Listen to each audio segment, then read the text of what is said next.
The mystery remains. What laid the eggs?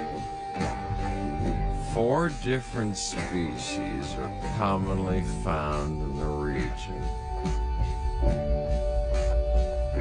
Large plant eaters called Dinosaurs are so abundant they've been nicknamed the Dinosaurs of the Vineyard of Ode.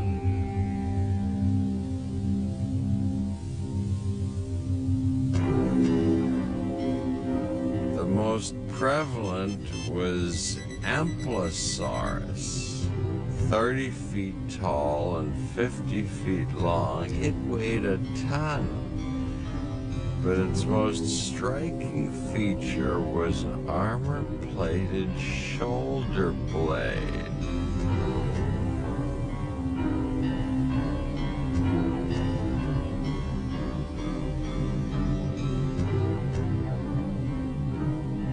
Another candidate, Struthosaurus, was also armor-plated, but smaller. Their arch-rival was Tarascosaurus, a vicious meat-eater 16 feet long with a mouthful of jagged, double-edged teeth.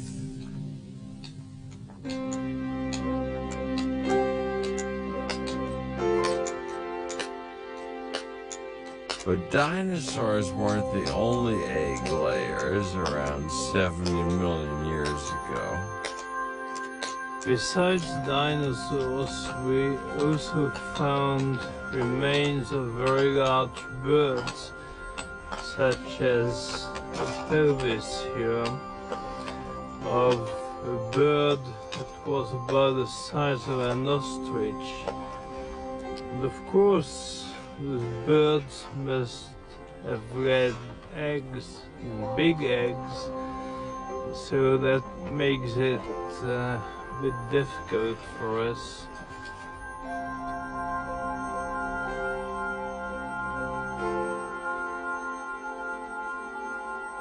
At Eric's lab, a technician delicately probes the fossilized contents of an egg recovered almost intact from the dig.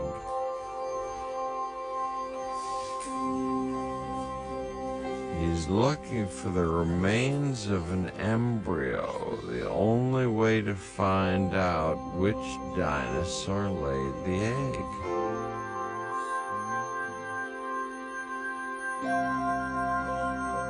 Embryos are extremely hard to find, and for Eric Buffeteau, today is no exception. Eric's wait for his first dinosaur embryo must continue.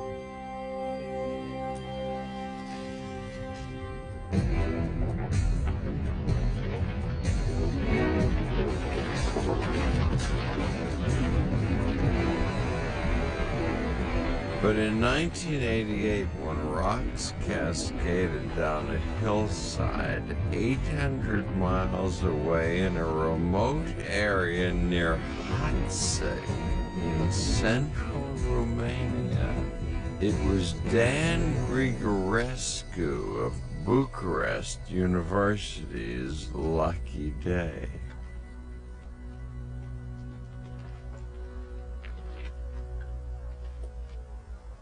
The landslide exposed a nest containing 16 giant eggs.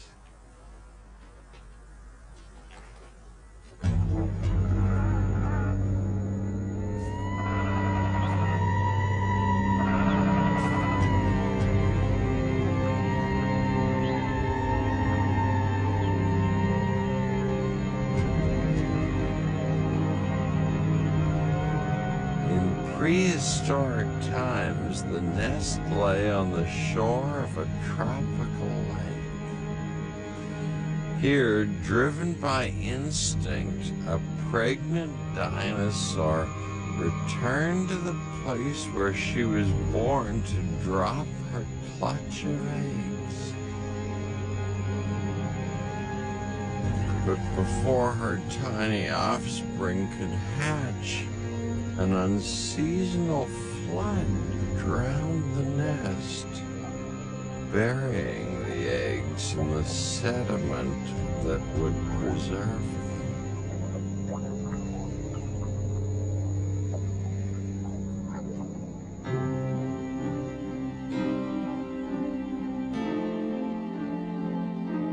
To avoid damaging the eggs, Grigorescu used a CAT scan to peer inside.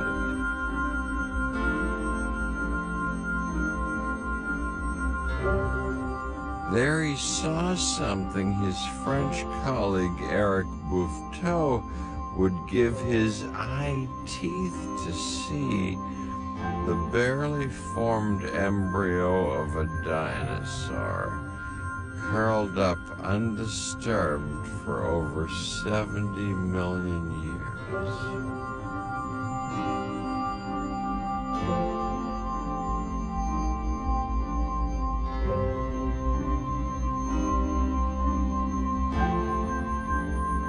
It was Telmatosaurus, a primitive plant eater common to Romania that would have grown up to 14 feet long. It weighed a ton and had a set of grinding teeth. But there was more. Grigorescu had also found the tiny remains of several infant dinosaurs. While examining their thigh bones, he noticed a change in the structure of their legs in the first days after hatching.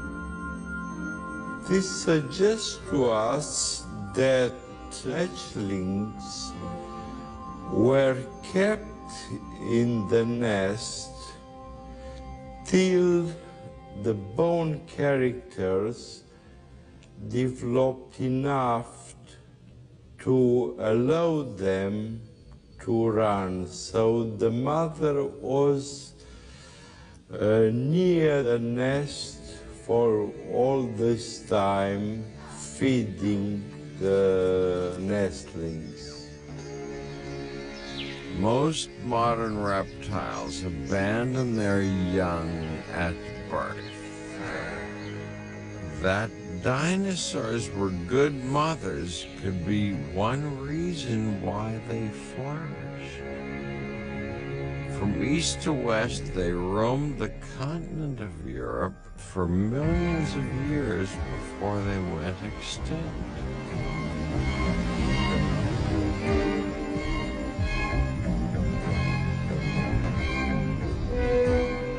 2 centuries ago, no one could imagine that such creatures ever existed.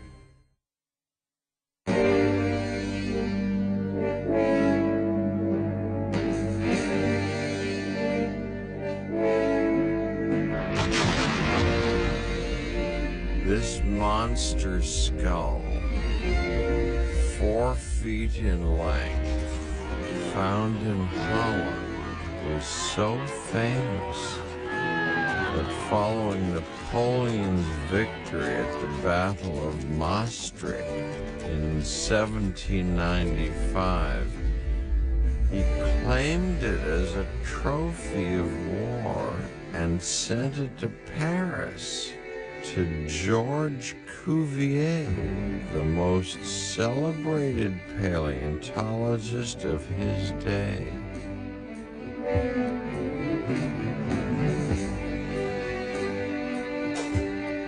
Cuvier recognized a reptile when he saw one, but the fossil bore little resemblance to the bones of any living thing.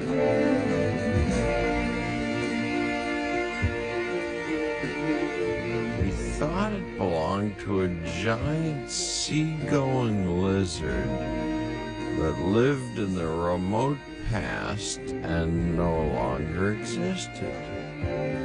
The trouble was, no one in the 18th century had ever heard of extinction.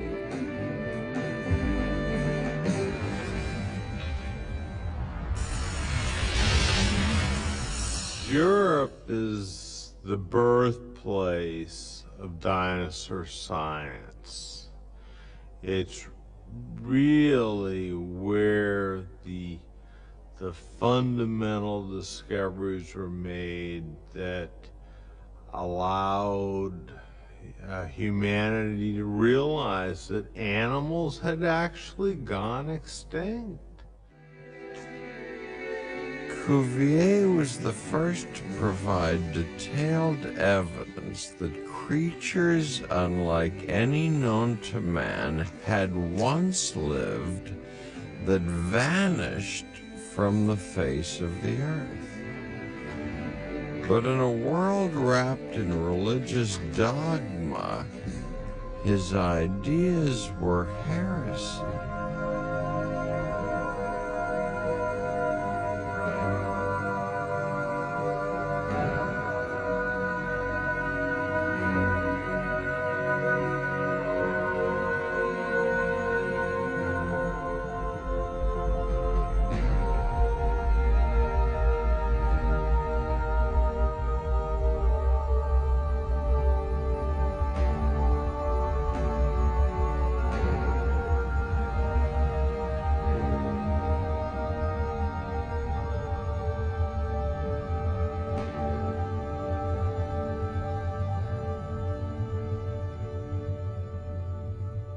Adam lived 130 years and begat a son in his own likeness and called. By counting the begats in the Bible, the Irish Archbishop James Ussher pronounced that the earth was created in the year 4004 BC on October 26th at precisely 9 o'clock in the morning.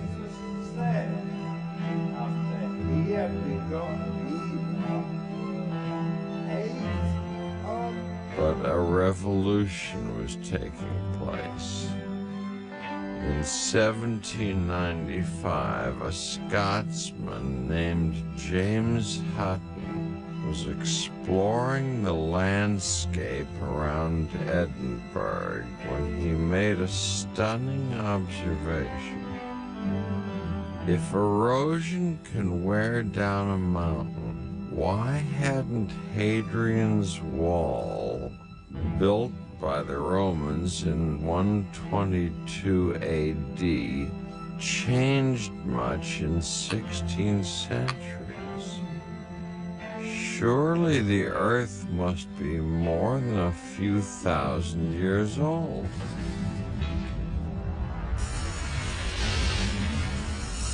It was in Europe that people first discovered deep time, that the history of the earth was layered, and these layers stretch backwards into almost an abyss.